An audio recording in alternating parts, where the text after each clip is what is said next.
Baik, itu saja jemaah. Selamat menikmati sajian ilmu hari ini. Assalamualaikum warahmatullahi wabarakatuh. Ustaz.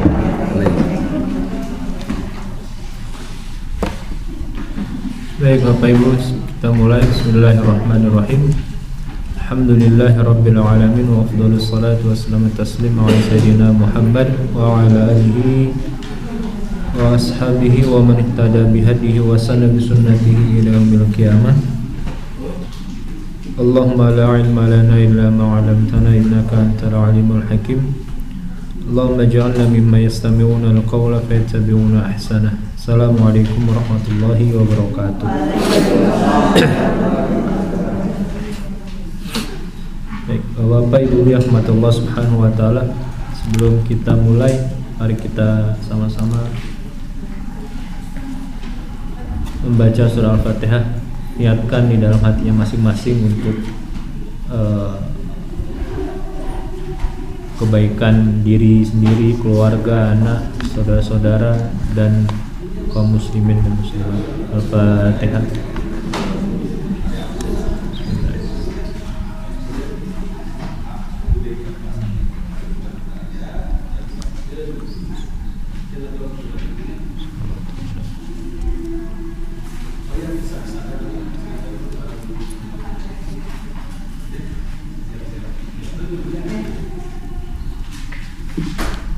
Bismillahirrahmanirrahim. Kita masuk ke dalam surat Al-Zilzalah.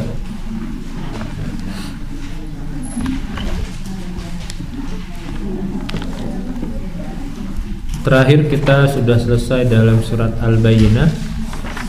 Sekarang kita masuk ke dalam surat Al-Zilzalah.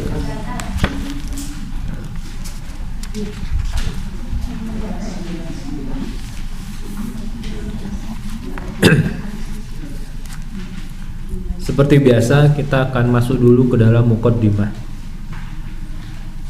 Muqaddimahnya yang pertama adalah surat ini di zaman para sahabat itu dikenal dengan nama surat Idza Zulzilatil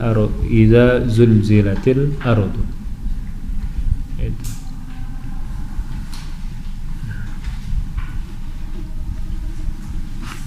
Dan Imam Bukhari dan Imam Tirmizi, Imam Bukhari dalam sahihnya membuat judul terkait surat ini juga dengan menggunakan surah Idza Zulzilatil Ardu. Begitu juga dengan Imam Tirmizi di dalam sunannya.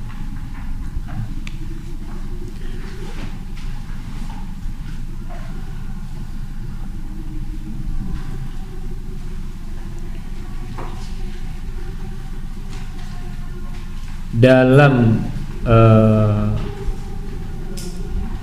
kitab-kitab tafsir para ulama itu mereka menamakan dengan nama surat Al-Zilzal. Kalau Imam Suyuti dalam Itqonnya, beliau menamakan surat ini dengan nama surat Zulzilat. Kalau yang di mushaf kita itu dinamakan dengan surat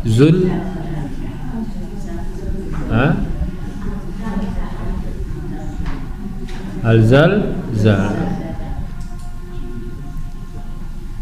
Kenapa dinamakan dengan Zalzalah? Karena dia mengambil makna daripada surat ini, yaitu berkaitan tentang apa? Zilzal itu gempa. Bumi itu kalau bergoncang akan terjadi gempa. Turunnya surat ini itu menjadi perbedaan di antara para ulama ketika itu. Ada riwayat dari Ibnu Abbas yang menyatakan surat ini adalah surat Makkiyah. Lalu nanti juga ada riwayat masih sama dari Ibnu Abbas juga, disandarkannya kepada beliau, surat ini diturunkan di kota Madinah. Yang pertama Makkiyah, yang kedua Madaniyah. Lalu nanti para mayoritas ulama atau jumhur salah,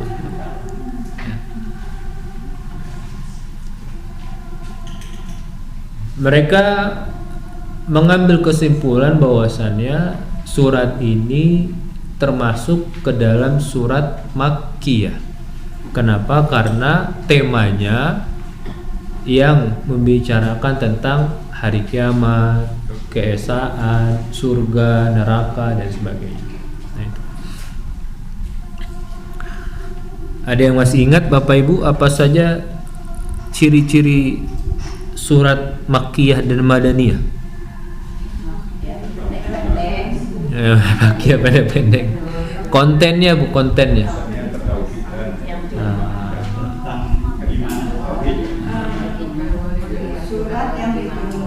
Ya, kriterianya, ciri-cirinya itu tadi. Kalau Makkiyah itu mayoritas suratnya membicarakan tentang keimanan, bicara tentang hal-hal yang gaib, surga, neraka, gitu ya.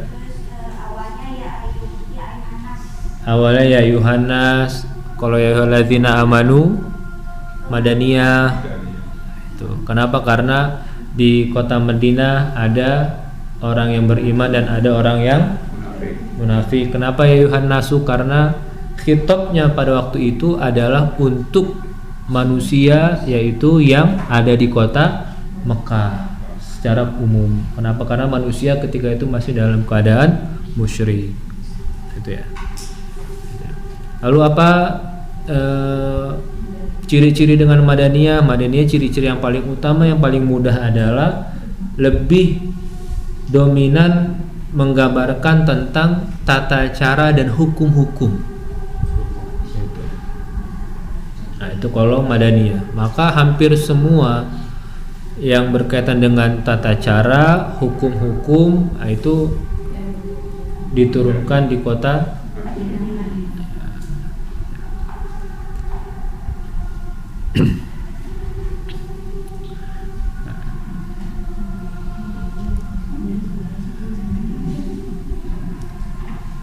Surat ini adalah surat yang ke-94 yang turun kepada Nabi Muhammad SAW. Dari urutan turunnya dia yang ke-94.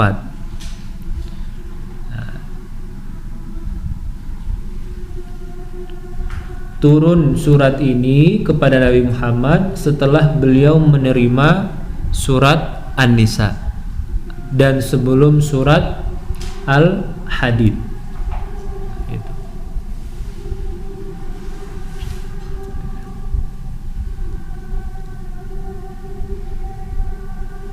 Jumlah ayatnya ya, kalau jumhur, kalau mayoritas ulama atau mayoritas mufassirin itu mereka menyebutkan 9 ayat.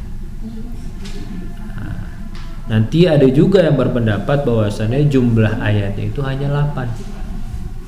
Apa sebab turun dari surat ini?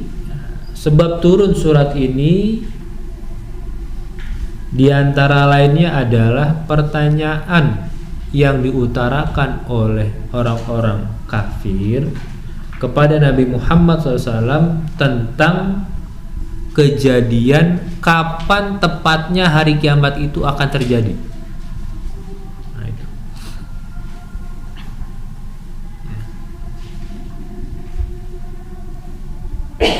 Maka ada dalam Al-Quran itu yas'alunaka ayyana yaumal qiyamah. Jadi mereka orang-orang kafir itu bertanya, kapan tuh Muhammad terjadinya hari kiamat? Kenapa? Karena Nabi Muhammad seringkali membicarakan tentang hari kiamat.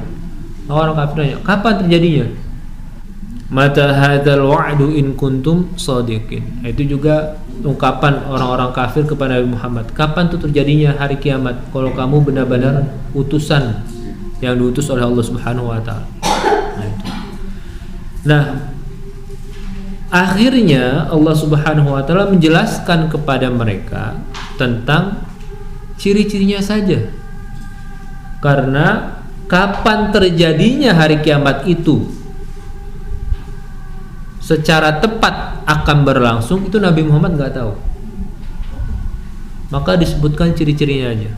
Apa ciri-cirinya? Yang pertama adalah idza zulzilatil ardu zilzalaha. Itu cirinya.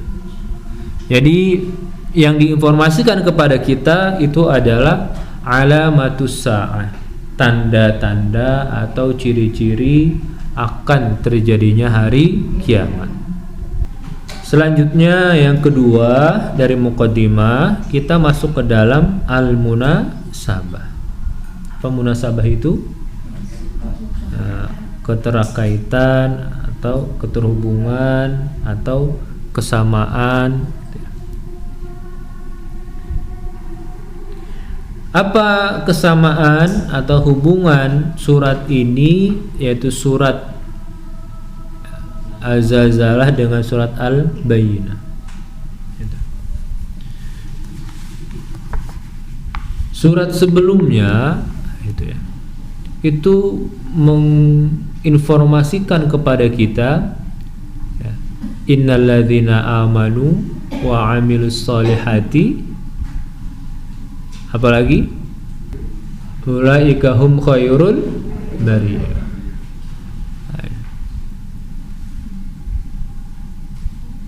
Kalau orang kafir ulaika hum syarrul bariyah. Maka ayat saja jazaohum inda rabbihim, kalau untuk orang iman jannatin. Jadi dalam surah Al-Bayyinah itu dijelaskan kepada kita orang-orang kafir itu nanti di akhirat mendapatkan apa yang mereka lakukan ketika mereka di dunia. Sebaliknya orang yang beriman pun akan mendapatkan apa yang mereka lakukan di dunia.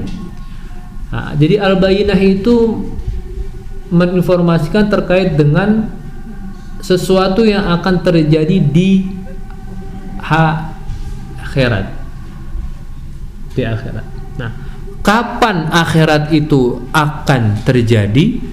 Akhirat itu akan terjadi setelah dimulai sebelumnya hari kiamat. Jadi kalau nggak ada kiamat nggak akan ada akhirat. Gitu. Jadi kiamat itu adalah permulaan. Baru setelah ada kiamat baru ada yaumul hisab. Ya. Makanya kalau Al-Bayyinah itu menjelaskan tentang sesuatu yang terjadi di hari kiamat, Az-Zalzalah menceritakan tentang permulaan akan terjadinya yaumul hisab itu. Kapan yaumul hisab itu akan terjadi? Yaumul hisab itu akan terjadi setelah zilzal. Maka setelah idza zulzilatil ardu zilzalaha wa akhrajatil ardu athqalaha wa qala al insanu ma laha, itu adalah waktu di mana dimulainya hari kehancuran alam semesta ini.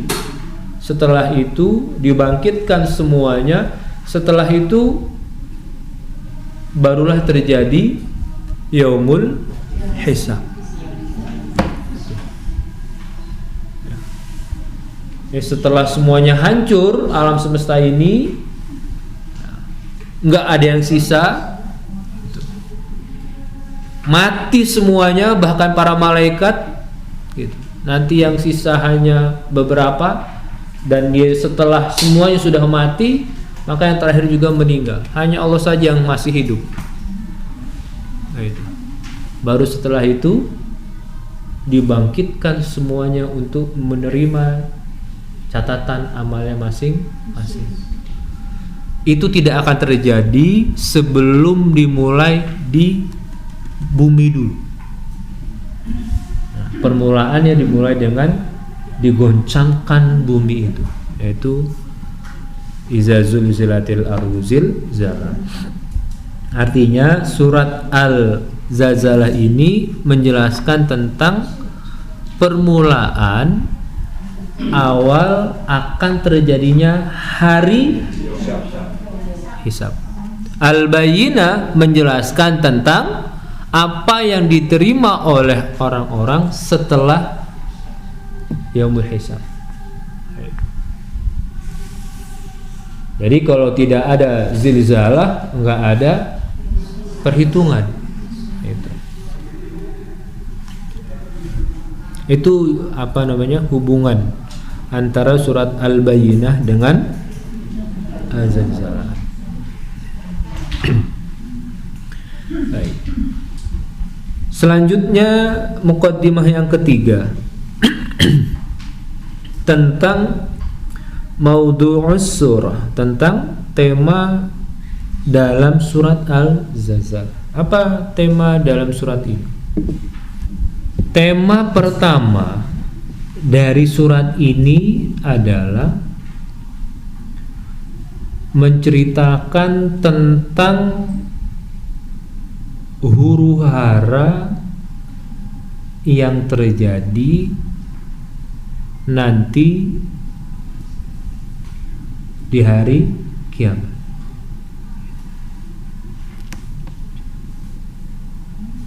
Apa saja yang terjadi nanti di hari kiamat gitu. Gempa yang sangat dahsyat, semuanya dan sebagainya. Nah, itu ya. Idza syamsu kuwirat, idza samaa'un syaqqat. Nah, itu. Idza samaa'un fatarat. Nah, ini menggambarkan tentang huru-hara yang nanti akan terjadi di hari kiamat. Itu kebayang tuh. Nah, mudah-mudahan kita nggak sampai ke sana. Jangan sampai. Ya.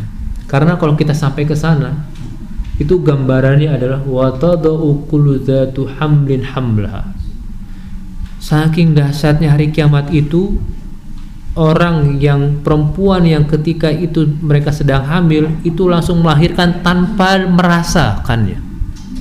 Saking takutnya tuh. Saking dahsyatnya kiamat itu seperti itu. Nah, ibu-ibu kerasa kan persalinan 9 kali pembukaan itu sakitnya gimana? Nah, dia nggak kerasa tuh. Gitu. Nggak kerasa, saking dahsyatnya itu. Maka jangan sampai kita ke sana. Nah, gambarannya itu. Kalau gempa Palu saja yang tahun 2019 ya atau 18 ya, Palu itu yang evakuasi itu Pak. 18 itu, 18 gitu itu sudah ya udah nggak kebayang tuh seperti itu di Palu. Nah, itu bagaimana nanti kalau Palu itu baru hanya bagian kecil dari Indonesia, kota kecil di Indonesia. Gimana kalau itu sedunia ini, sealam semesta ini? Nah, itu kebayang. Itu digambarkan dalam Al-Quran. Nah, itu yang pertama. Yang kedua, menggambarkan tentang kondisi manusia ketika itu. Jadi karena dahsyatnya hari kiamat itu, manusia ketika itu kondisinya mereka sampai lupa diri. Karena lupa dirinya itu mereka akhirnya terheran-heran, ada apa ini? Kenapa ini? Itu. Kenapa? Karena dahsyatnya kiamat itu. Yang apa namanya, yang paling mudah itu ketika apa namanya, kita melihat video langsung tsunami itu 2004 itu gambaran baru kecil. Nah, itu manusia sudah bertanya-tanya kenapa di hari kiamat juga kan seperti itu manusia. Kok bisa? Kenapa kok ini? Itu. Kenapa seperti itu tadi? Dahsyatnya kiamat itu. Ya, gambaran manusia itu seperti itu. Ya. Kalau dalam ayat lain, wa taron nasa sukara wa mahum bisukara. Manusia itu seakan-akan mereka itu dalam keadaan kehilangan kesadaran, mabuk. Sebenarnya mereka nggak mabuk. Itu gambaran bagaimana kiamat itu terjadi. Nah, itu manusia akan seperti itu nanti di hari kiamat. Dia punya akal sehat tapi nggak berfungsi akalnya ketika itu. Sebagaimana orang mabuk itu. Orang mabuk akalnya itu nggak berfungsi. Paling berfungsi hanya paling banyak 20% dan sebagainya. Selebihnya nggak berfungsi dengan baik. Kondisi manusia nanti di hari kiamat. Maka di ayat ini wa qalal insanu ma laha. Itu. Ada apa ini? Kenapa ini bisa terjadi? Nah, itu. Selanjutnya surat ini memberikan gambaran kepada kita bahwasannya nanti manusia itu di hari kiamat akan disodorkan kepadanya semua catatan amalnya dan diperlihatkan kepada manusia. Jadi kita tuh nanti Pak akan melihat semua catatan amal kita. Maka di surat yang Al-Buruj, hisaban yasira, hisabai yasira. Itu. Fahasabnaha hisabai yasira. Itu yang kita pinta.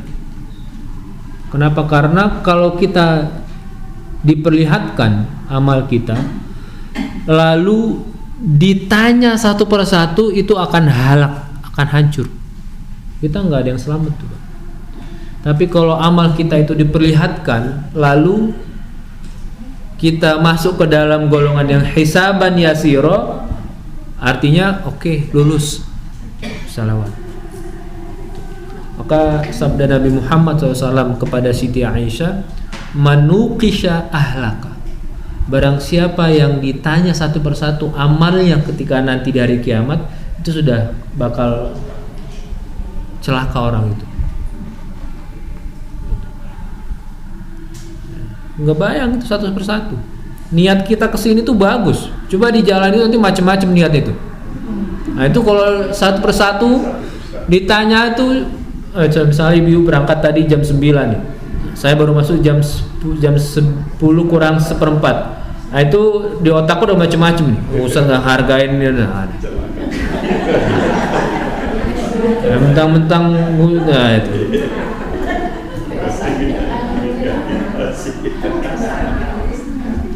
Nah, bukan perasaan Pak Ustadz, Marisa kayak gitu manusia.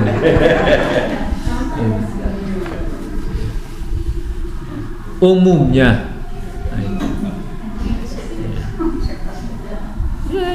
itu nggak kebayang kalau itu kita dinukish, dipertanyakan satu persatu. Kalau di kampus tuh ada namanya munakosah. Munakosah itu sidang. Nah, untuk mempertanyakan satu persatu apa yang ditulis oleh mahasiswa. Itu satu persatu ditanya, sampai titik komanya itu dipertanyakan. Gitu. Kalau salah titik komanya disalahkan. Kamu udah semester 8 masih salah aja titik koma itu. Nah, itu kita kalau satu persatu kayak gitu. Oh, 70 tahun masih salah saja.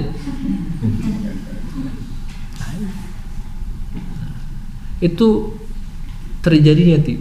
Yauma idzi yasdurun nasu ashtatan liyurau.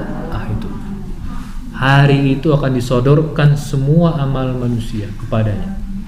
Lalu dia akan diperlihatkan satu persatu. Itu. Jadi catatan amal kita.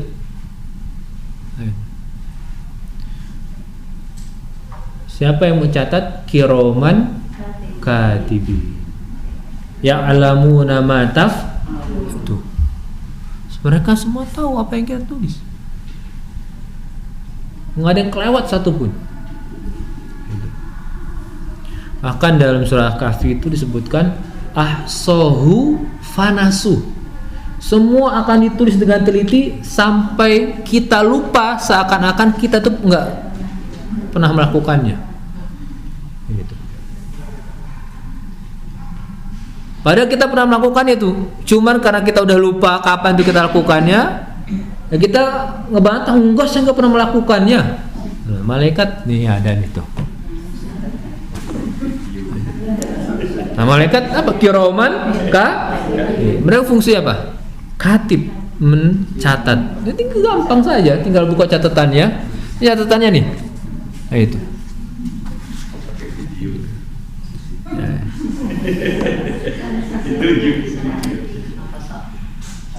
Teknologinya belum sampai sekarang manusia, Bu. Nah, karena kalau sekarang itu masih butuh server untuk menyimpan semua data kita itu, dan simpannya supaya nggak kepanasan server itu di bawah laut gitu. Karena belum menemukan pendingin yang bisa mendinginkan server itu. Jadi di bawah laut kita itu tempat data-data kita semuanya di bawah laut karena dingin gitu.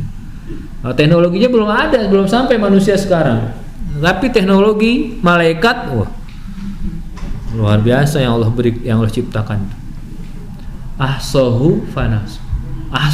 Ihso itu adalah dicatat sampai yang kecil pun, rinci. Nah, kalau sekarang ihso itu di bahasa Arab modern, ihso itu artinya adalah statistik. Itu statistik itu kan pertanyaan dari yang paling kecil sampai yang paling besar. Nah, itu sama nanti seperti itu. Nah, kita lupa sudah pernah melakukannya, lalu kita menyangkal, nggak pernah saya malaikat tinggal datang. Kamu melakukannya tanggal sekian, jam sekian, menit sekian. Nah, mau menyangkal, siapa yang menyangkal? Nah, itu yang disebut dengan nukish, itu seperti itu. Ya. Nah, kita jangan sampai nukis, tapi kita harapnya adalah hisaban yasir. Hisab yasir itu hanya dilihat, oke, semuanya baik, lewat. Nah, itu mudah-mudahan seperti itu.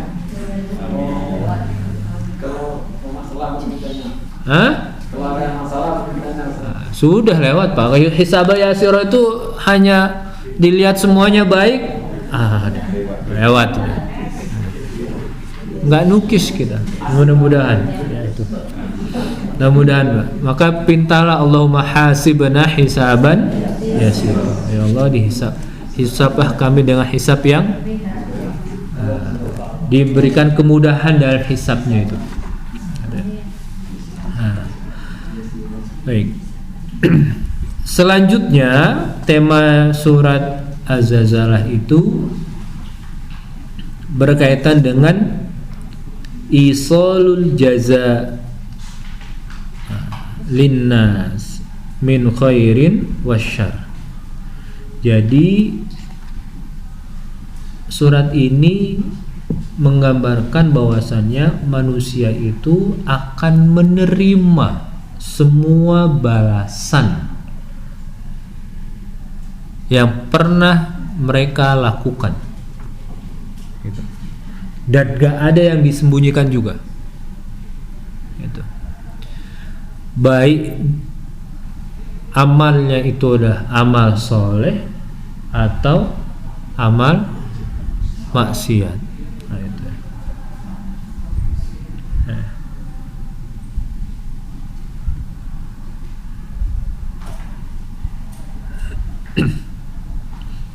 Dan tidak ada juga manusia yang menanggung beban amal orang lain, nggak ada. Semua menanggung bebannya masing-masing. Maka dalam ayat lain itu wala taziru waziratu wizra ukhra. Nah, nggak ada orang yang nanggung. Jadi kita nggak ada dosa turunan tuh nggak ada. Semuanya menanggung dosanya masing-masing. Orang tua melakukan dosa ya orang tuanya dosa. Anaknya melakukan dosa, anaknya dosa. Orang tua mendapatkan dosa ketika dia diberikan hak oleh Allah Subhanahu wa taala untuk mendidik anaknya, tidak dididik dengan benar. Itu dosanya orang tua tuh di situ. Anaknya salah nggak dibilangin, nah dosanya di situ. Tapi apa yang dilakukan anaknya itu tidak ada berkaitan dengan orang tuanya. Itu. Apalagi kalau dia sudah balik, statusnya itu tadi. Anaknya menanggung sendiri. Dosa orang tuanya apa? Kalau tidak mendidik, mengingatkan, nah itu dosa di situ. Bukan dosa orang tuanya, gitu. Ya. Maka faman ya'mal mithqala dzarratin khairan ya. Itu. Artinya manusia itu akan yaro, akan melihat hasilnya apa yang dia tanam dari kebaikan. Sebaliknya juga ama ya'mal mithqala dzarratin syarran sama gitu juga. Apa yang dia tanam keburukan dulu dia akan nerima, dia akan melihat juga hasilnya itu. Maka manusia itu minimalnya, hanya kita minimal saja lah. Maksimal kita susah Bu, Pak. Kita yang minimal itu udah bagus. Minimalnya dia itu tidak berbuat maksiat apapun itu bentuknya, udah itu aja. Itu minimal saja. Kenapa? Karena kalau kita ingin maksimalnya rada susah tuh. Ya maksudnya kalau saya melihat model-modelan kita kayak begini tuh ya agak susah gitu. Bukan yang nggak bisa tapi bisa. Tapi kalau modelan kita kayak gini tuh ya mungkin ya 30% tuh udah bagus gitu. Kalau standarnya adalah sahabat, bukan Nabi Muhammad. Sahabatnya ya standar itu, bukan Nabi Muhammad. Nah, kalau kita mendekati 30% dari sahabat itu udah bagus banget itu. Itu minimalnya kita nggak maksiat aja, nggak maksiat mulut, nggak maksiat tangan gitu. Kenapa? Karena itu nanti akan kita lihat tuh. Gitu. Kalau hati ya, hati berkaitan dengan orang lain, kalau itu nggak kita ucapkan, ya itu belum terhisab. Itu. Makanya kalau mau caci maki orang tuh dari hati aja Bu. Karena yang dihisab itu apa? Yang keluar dari mayalfidhu min qaulin illa ladaihi raqibun. Jadi semua aktivitas yang keluar itulah nanti akan dihisab. Karena kalau di hati itu ya masih hanya kita yang tahu, nggak ada yang tahu.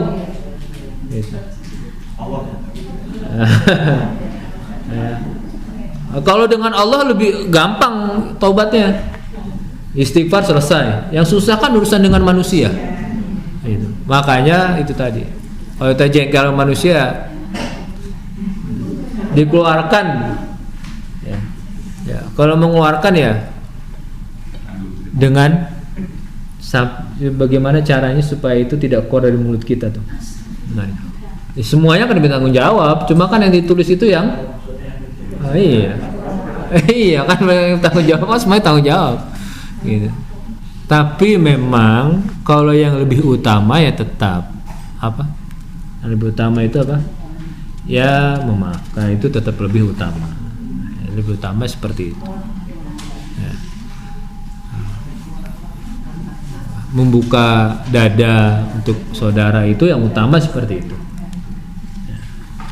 Nah, tergantung nanti pilihannya kelas bapak ibu masing-masing mau yang kemana. Nah, itu.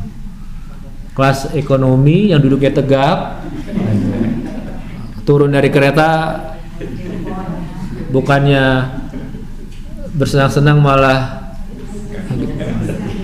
Atau mau yang duduknya masih bisa diatur itu. Tapi kakinya juga masih ya bisa lumayan gitu. Gitu. Walaupun nggak mentok dengan bangku depannya, atau mau yang bisa selonjoran, bisa dapat selimut. Nah, itu kan pilihan masing-masing gitu. Maka pilihan utamanya memaafkan. Itu pilihan utama. Gitu. Kalau nggak bisa memaafkan, ya statusnya ya tadi gitu ya. Pilihannya kembali kepada masing-masing ya. Posisi doa kita sama taubat kita di mana? Apa Bu? Posisi taubat dan doa kita di mana? Di mana apanya? Posisinya. Saya kurang paham pertanyaan, maksud di mananya, maksudnya gimana? Kan kita bertobat dan berdoa. Itu diampuni tidak? Itu masih bisa enggak? Apanya Bu? Ya, kesalahan-kesalahan kita. Dosa yang taubatkan. Ya itu tadi kan. Kalau misalnya kita termasuknya hisaban yasiro, berarti apa? Sudah selesai gitu. Doa-doa kita ya nanti kalau dia tidak diijabah di dunia, maka dia akan menjadi deposit kita nanti. Nah, itu untuk apa? Ya, deposit kebaikan. Apa kebaikannya? Karena kita pertama melakukan perintah Allah. Karena Allah memerintahkan kita untuk berdoa. Yang kedua, kita melakukan sunnahnya Rasulullah. Rasulullah juga berdoa. Nah, kalau kita melakukan itu berarti kita melakukan perintah Allah, mengikuti sunnah Rasulullah. Nah, ijabahnya dikabulkan atau tidaknya itu hak prerogatif siapa? Rugi apa enggak? Enggak ada yang rugi sebenarnya. Mau diijabah di dunia, alhamdulillah. Diijabahnya nanti di akhirat dengan dinaikkan derajat, mau pilih mana? Nah, itu yang kita mau, memang manusia. Wajar karena akan Allah sampaikan, Allahumma atina fid dunya wa fil akhirati. Kalau dijabah di dunia, di akhirat mungkin kan sudah tidak ada lagi tidak dijabah. Maksudnya nggak ada lagi dijabah, habis kebaikannya gitu Bu?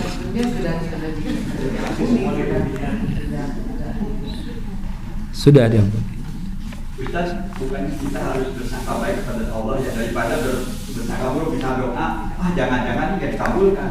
Kalau tujuan itu kan akhirnya lebih baik, insya Allah Allah akan mengabulkan doa kita gitu kan. Sangka kita lebih baik sama baik begitu daripada jangan-jangan dosa saya banyak, doa saya nggak dikabulkan gitu. Karena kan ada berpikir seperti itu.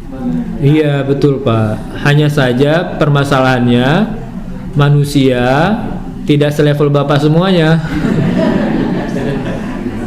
Kadang-kadang ada doa tapi lagu kita juga doa kita tuh. Ya, makanya sebenarnya ibadah itu apa nih? Bahasa Sundanya itu nothing tulus Bu.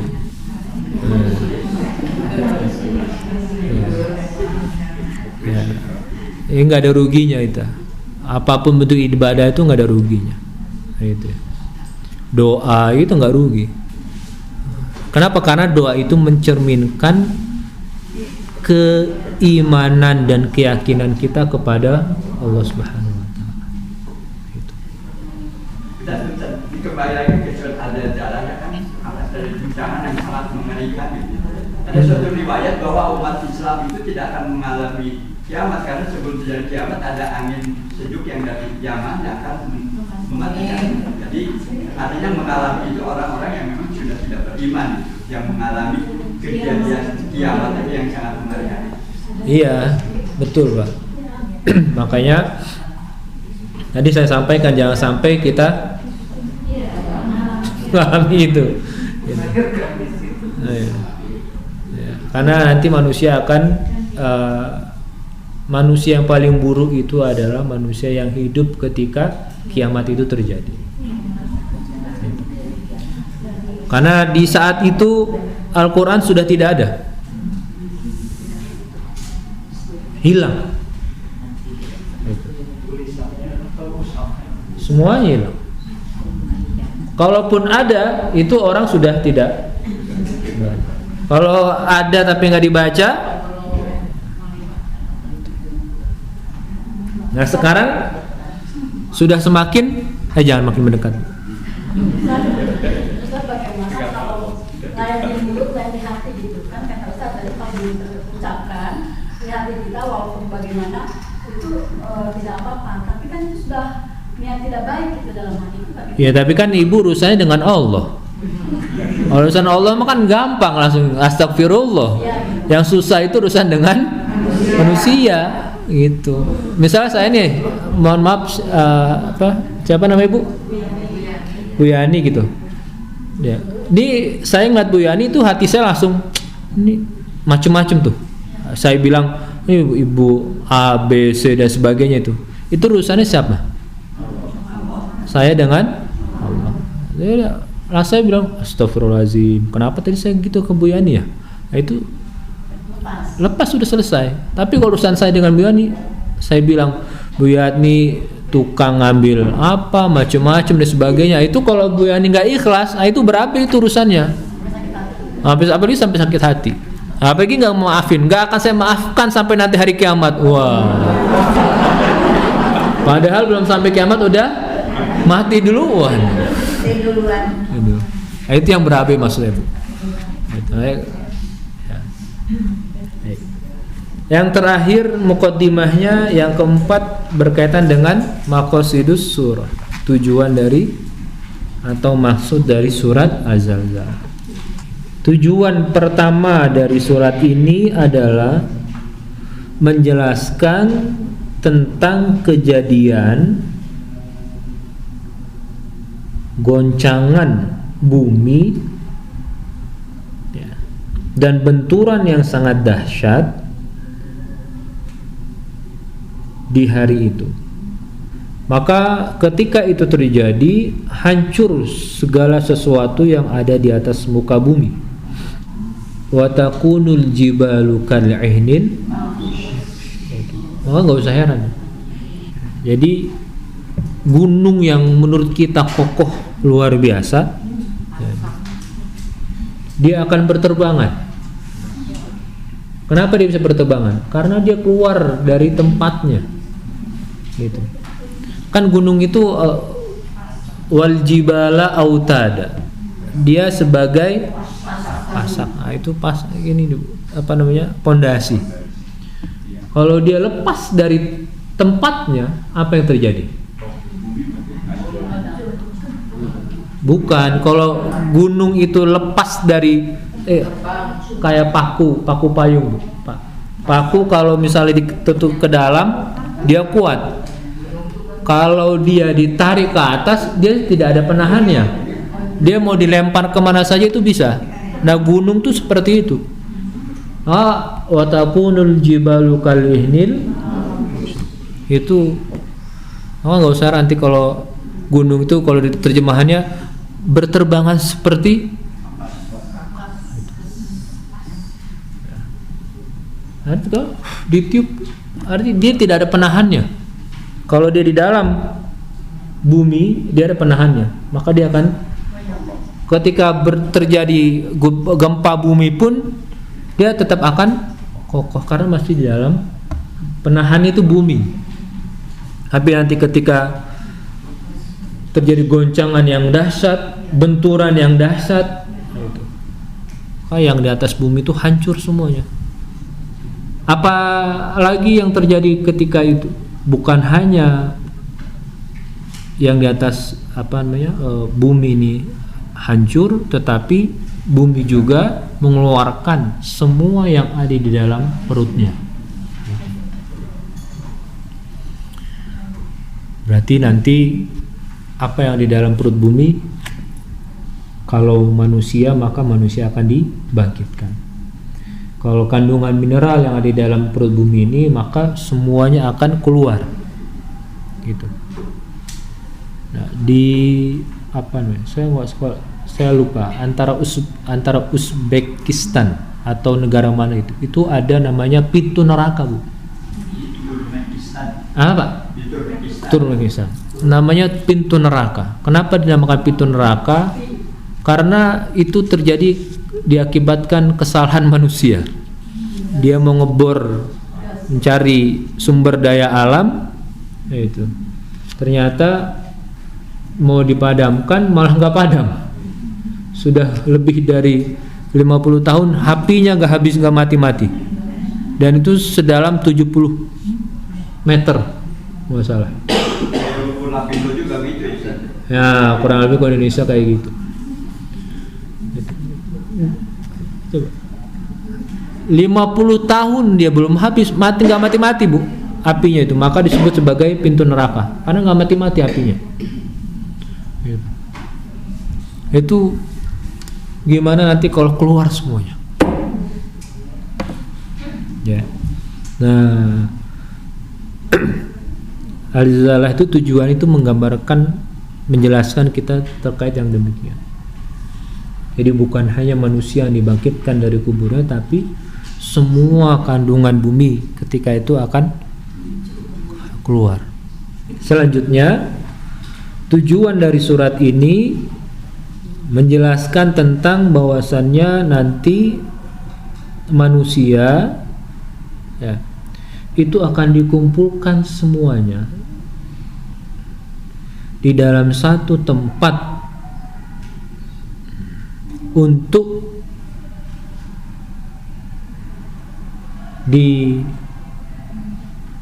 dipertontonkan semua amalnya dan dihisab. Jadi itu nanti manusia yang jumlahnya sekian miliar itu mereka akan digiring ke dalam satu tempat.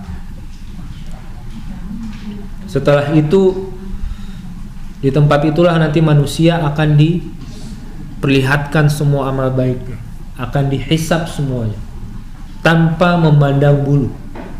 Jadi nanti Bapak Ibu kalau belum pernah duduk bareng, berdiri bareng sama Presiden Indonesia, nanti ketemu di sana. Dari Soekarno sampai Prabowo belum meninggal, Pak. Yang meninggal ada Habibie ya, Pak Habibie gitu, Gus Dur gitu. Itu ketemu nanti sana semuanya rata dalam satu tempat. Dan kondisi itu orang dalam keadaan telanjang dan gak ada yang peduli dengan kiri kanannya, meskipun telanjang. Kenapa? Karena sudah dalam kondisi yang sangat mencekam gitu, dan nggak peduli gitu. Belum mungkin dulu Bapak Ibu ngefans sama siapa namanya, Harokasi. Kalau kata apa, abang-abang sepupu saya itu yang sekarang umurnya 50 dan sebagainya, apa, Rano Karno katanya dulu ganteng itu katanya gitu. Kalau belum sempet apa yang sudah meninggal ibu fans itu belum sempat ketemu, ya kan? Belum sempat ngapain, itu nanti di sana kita nggak peduli, udah nggak ngefans lagi dengan mereka. Gitu. Yang kita peduli apa? Udah masing-masing. Sampai Nabi pun, dari Nabi Adam sampai Nabi Ibrahim, Nabi Musa sampai Nabi Isa itu nggak peduli. Itu. Mereka bilang nafsi. Saya aja ngurus diri saya sendiri belum tentu selamat ini. Bayangin, nah itu Nabi. Maka akhirnya bilang Nabi Isa itu, saya nggak bisa, saya nggak mampu.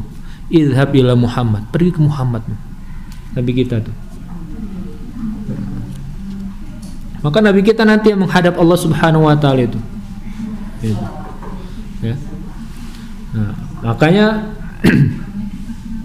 ya, beliau disebut sebagai Imamul Anbiya wal Mursalin itu seperti itu. Ketika para nabi semuanya itu mikirnya nafsi, saya sendiri juga belum tentu selamat gitu.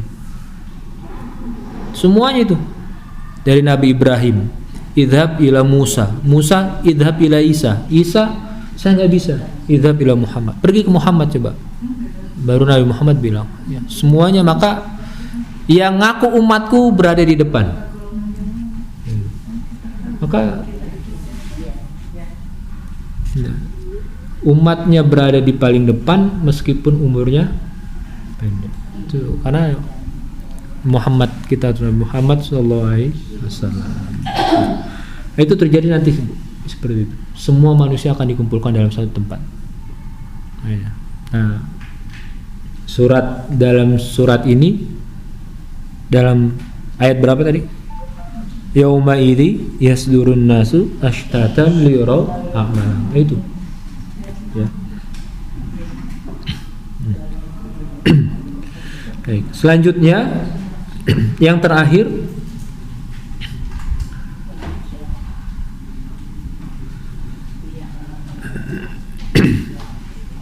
tujuan dari surat ini adalah ya, memastikan dan menetapkan akan adanya hari kebangkitan bagi manusia. Yang terakhir ini itu kalau dalam surat Az-Zalzalahnya itu adalah faman ya'mal mithqala dzarratin khairan faman ya'mal mithqala dzarratin syarran. Nah, mendapatkan amal kebaikan itu terjadi setelah manusia mati lalu dibangkitkan. Jadi tidak ada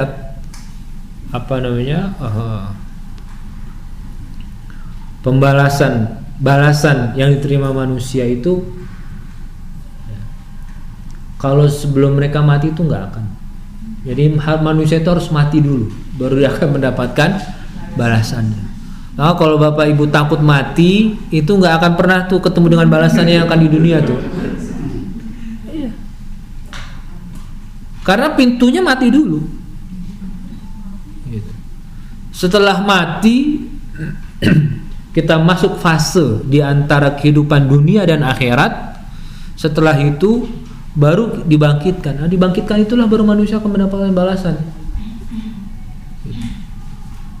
Karena kita hidup di dunia ini itu belum mendapatkan balasan secara keseluruh apa yang kita lakukan. Gitu, Pak. Ya. Nah, ini juga menunjukkan bahwasannya dalam agama kita itu nggak ada tuh yang namanya karma, itu nggak ada. Yang ada itu adalah manusia akan mendapatkan sesuai dengan apa yang mereka lakukan. Itu. Mereka melakukan kebaikan maka dia akan mendapatkan, mereka melakukan keburukan dia akan mendapatkan. Balasan manusia itu terjadi setelah manusia dibangkitkan. Itu. Kalau setelah tahu balasan kita akan menerima balasan setelah dibangkitkan, masih takut mati?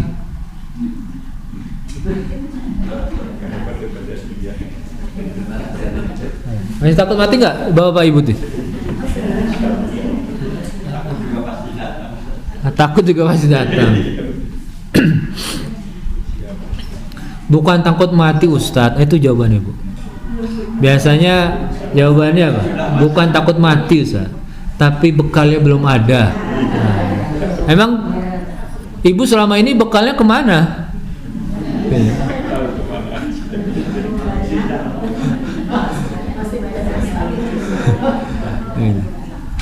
Kalau kita dibandingkan dalam buku atau memang visi kita dikembalikan lagi. Saya pernah baca suatu itu ya, tulisan karena katanya si badan kita di dunia juga ruh protes ketika yang melakukan dosa atau kenikmatan itu badan fisik.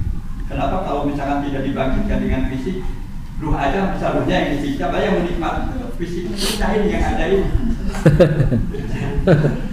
Apakah betul bahwa nanti fisik kita sekarang seperti di dunia ini juga dimunculkan lagi supaya bagaimana kulit itu merasakan sakit?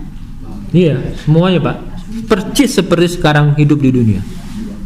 Ya, percis seperti hidup di dunia. Tidak ada yang kurang. Jadi tidak ruhnya aja gitu ya? Enggak. Percis seperti di dunia, nggak ada yang kurang. Meskipun ruhnya juga, itu juga fisik akan tetap merasakan Pak. Gitu. Nah. Jadi gimana? Siapa yang mau duluan Bapak Ibu? Belum ada yang mau daftar? Nanti belakang duluan. Allah. Nah, sebenarnya ya kematian itu adalah pintu untuk kita memasuki periode selanjutnya. Kalau kita nggak mati, kita nggak bisa masuk ke itu. Ya. Gimana Pak? Ya, ini balasan di dunia. Ini menurut AI ya. Nanti dikurangi. Setiap amal perbuatan manusia, baik kebaikan maupun keburukan, memiliki balasan di dunia. Balasan tersebut dapat berupa kehidupan yang tenang dan keberkahan bagi amal soleh, atau sebaliknya kesulitan atau akibat perbuatan buruk sebagai bagian dari ketetapan Allah Subhanahu wa Ta'ala. Iya. Jadi ada di dunia ada balasan. Menurut ini. Iya betul. Jadi betul ya. Maka tadi saya bilang apa? Kita tidak akan mendapatkan semua balasan keseluruhannya. Gitu, Pak.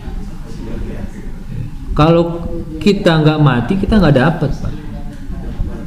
Iya. Kita yang baru dapat balasan baru di dunia. Nah, macam-macam lah nanti bentuknya itu. Yang lainnya kita nggak dapat. Kapan kita itu dapatnya? Bapak mati dulu, baru kita fase itu baru dapat semuanya. Maka surat ini tujuannya untuk apa? Menetapkan akan terjadinya hari kebangkitan manusia. Itu baru nanti akan manusia akan mendapatkan fama ya'mal mithqala dzarratin. Kenapa saya tekankan itu tentang kematian? Karena ada perbedaan pola pikir antara kita dengan orang dulu, atau cara pandang. Orang dulu itu kalau mereka mau meninggal dunia itu mereka nggak ada yang sedih.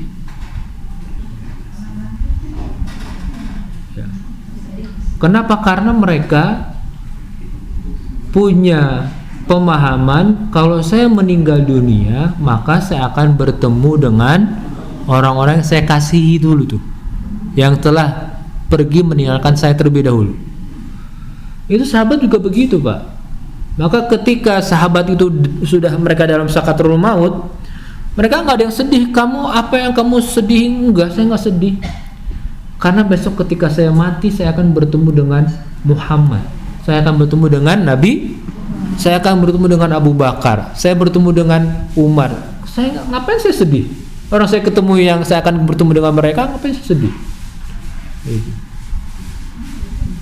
Nah, kenapa kita sekarang kok takut? Karena itu tadi, karena kita pikiran kita ketika kita mati kita akan disiksa, diazab, nah itu. Karena kita sering nonton itu tuh Indosiar tuh.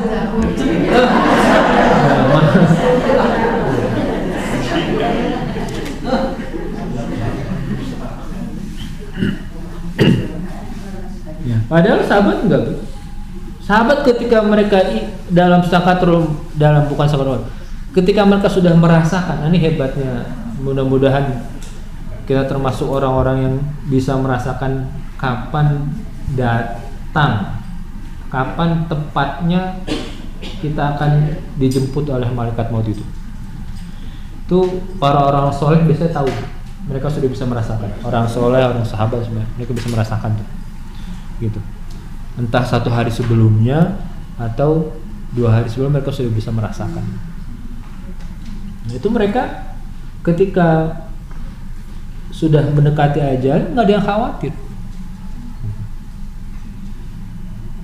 Karena mereka bawa keimanan. Nah, itu kalau kita mati emang iman nggak ada dalam, nggak menemani kita. Itu pertanyaannya coba sekarang. Hah? Iya itu. Kenapa takut? Kalau kita mati, Quran yang kita baca nggak menemani kita. Kenapa tak khawatir?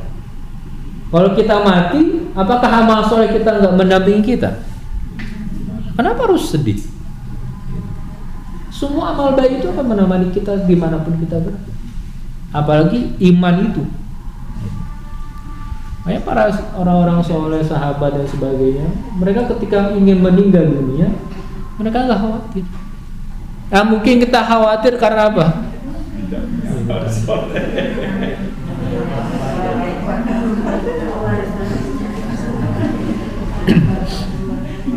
Nah, cuman maksud saya seperti ini. Maksud saya adalah selama iman itu masih ada di dalam dada kita, maka tidak perlu kita terlalu khawatir. Gitu, Pak. Ya, tidak perlu kita terlalu khawatir. Yang namanya azab kubur, terus nikmat kubur itu pasti semua orang akan mengalaminya. Jangankan kita, Bu. Orang sekelas Umar itu juga ditanya. Setelah Sayyidina Umar itu juga ditanya tentang, cuma kan Sayyidina Umar kan imannya top gitu. Ya, malaikat juga nanya tentang kepada Sayyidina Umar juga ragu-ragu kan. Meski ada kan akan tetap ditanya. Maka isbatul ba'si, ketetapan akan terjadinya hari kiamat itu pas, akan kebangkitan itu pasti. Kapan? Kapan permulaannya? Permulaannya kalau kita mati. Kalau kita nggak mati, kita nggak bisa. Mau gua Pak hidup selamanya? Yang benar.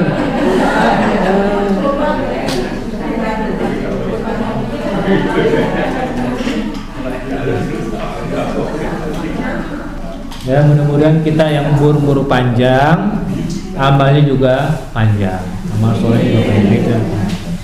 Wallahu a'lam bishawab.